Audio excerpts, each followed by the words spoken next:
Hi, this is Karen at Snickerdoodle Designs. Today we're going to take a look at a fun thing to do, how to add frost or snow to an image. You see here on the left my before picture. This was taken in the spring in Ireland, and using today's technique we're going to turn it into this frosty, cold looking photo. So let's go ahead and get started. Before we get started though, let me tell you I am working in Photoshop Creative Cloud 2015 today. This technique I believe works the same in most versions of Photoshop, with one exception, and when we get to that point I'll mention it. It does not work in Photoshop Elements because Elements does not have a channel mixer adjustment layer. So the first thing we need to do is create a channel mixer adjustment layer, and if you haven't worked with channels before, that's okay.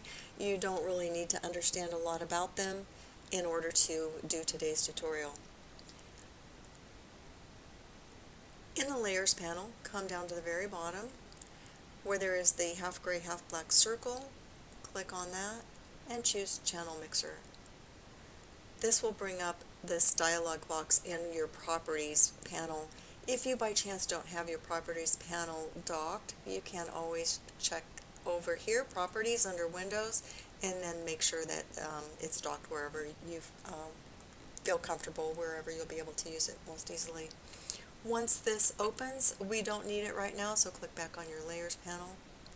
Come back to the Channel Mixer layer and up to your blend mode, and we're going to change that to Lighten. Now we need to go back to that Properties box, and we do that by clicking on the icon here. And this is the option that might not be available in all versions of Photoshop, the monochrome. If you don't have it, then just proceed with the next step that I'll mention in a minute. If you do have it, go ahead and check it. So now in order to get the frosty look, all we need to do is move these sliders, the red, green, blue, and constant, either to the right or to the left, depending on what look you're wanting.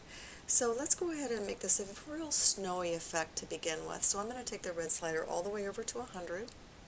I'll take the green over to 200.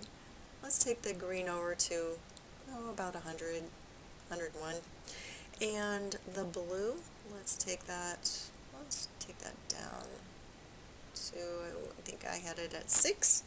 And now the constant, we're going to move this down and bring this down. The further you bring it down, the more green you see. And that's pretty snowy looking. Now, the one thing I don't like about this is that I have lost the blue in the sky. So if we go back to the Layers panel, you see that the channel mixer has been applied as a mask. So knowing what we know about masks, we can paint that sky back in. Change your foreground color to black and choose a soft edge brush. I have 127 pixel here, and I have my opacity set at 48%. Click on the mask to make sure it's active. And I think I'm going to make this a little bit bigger. And then just go ahead and brush that sky back in. We don't want a whole lot of that blue because it would look a little odd, but you can go ahead and paint some of that back in. Now, that's pretty heavy snow effect. I wanted to show you that you can get it that heavy if you like, but let's go ahead and take it down a little bit. So let's go back to the Properties box. Sorry, clicked on the wrong thing. Click on that icon and that will bring up that Channel Mixer Properties box. And let's go ahead and take the blue down quite a bit. Now I'm getting a little bit more of that blue sky there, and actually I think I kind of like that. And let's move the constant down just a little bit more. And now we're getting just a little bit of the dusting on that grass, and I like that. Looks like you just came across a little snowy fairyland there. And you can play with these as much as you like. I would probably be happy with that. I might even paint a little bit more of that blue sky back in, since I have got so much of the blue in the water. And I like that. I think that looks really good. I decided to take this one step further though, and apply another product to it. This is one of my personal commercial use products. It's from my pack stormy weather overlays. I'm going to go ahead and just drag this on top of this photo and then close that. And to use the stormy weather overlay, all you need to do is change the blend mode to screen. And now we have some really nice snow going on here. So we have the snow effect.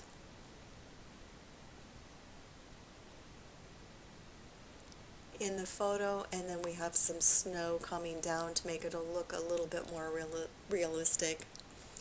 And that's how easy it is to change that nice, beautiful spring photo into this winter wonderland. Thanks for coming by. I hope you enjoy playing with this technique. See you next week.